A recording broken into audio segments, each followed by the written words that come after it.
Hi, this is Tom Shanahan of SpiritualAdrenaline.com.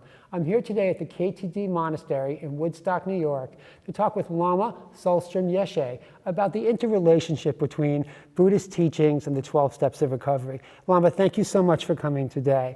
So, there's a lot of commonality between the teachings of the Buddha and the 12 steps. Can you just speak to some of those commonalities? Certainly.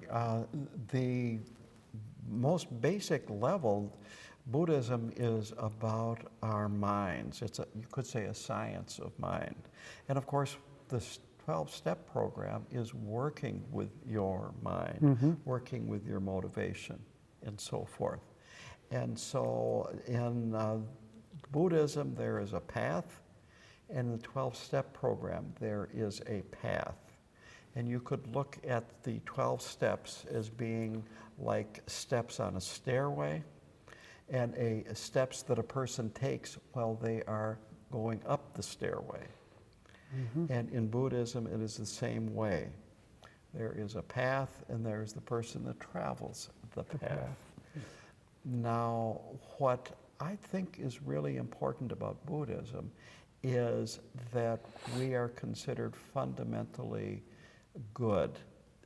Some of the terms that are used are noble heart, basic goodness, Buddha nature. And this refers to the fundamental nature of our mind.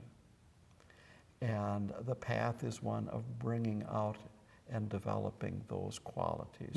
Just like with the 12-step program, you're developing qualities. What about someone, Lama, that comes to recovery saying, I'm not a good person, I'm not worthy of getting better, I'm not capable of it. What do you say? What does Buddhism say about someone who has that belief? Well, first of all, it's a false belief. The very fact that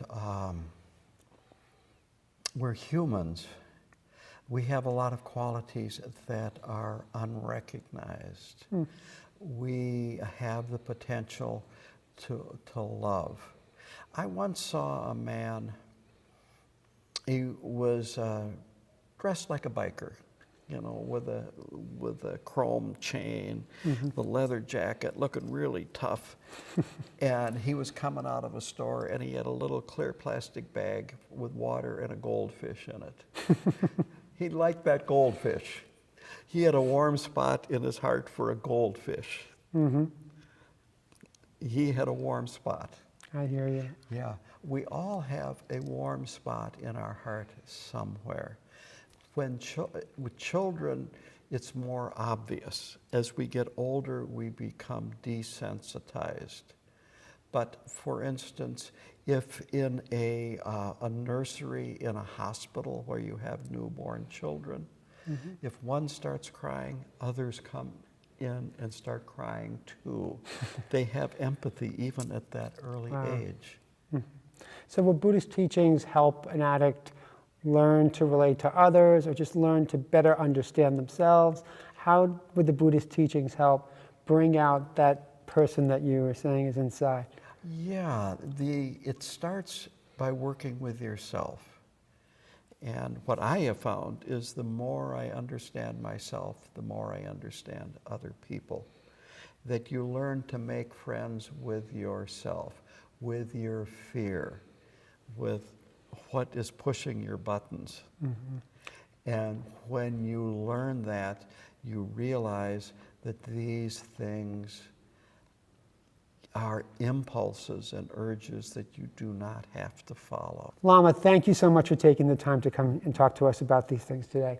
If you're interested in more information about the interrelationship between Buddhism and addiction recovery, you can visit our website at spiritualadrenaline.com or the KTD website at www.kagyu.org. Thank you so much again, Lama. Yeah, thank you, Tom.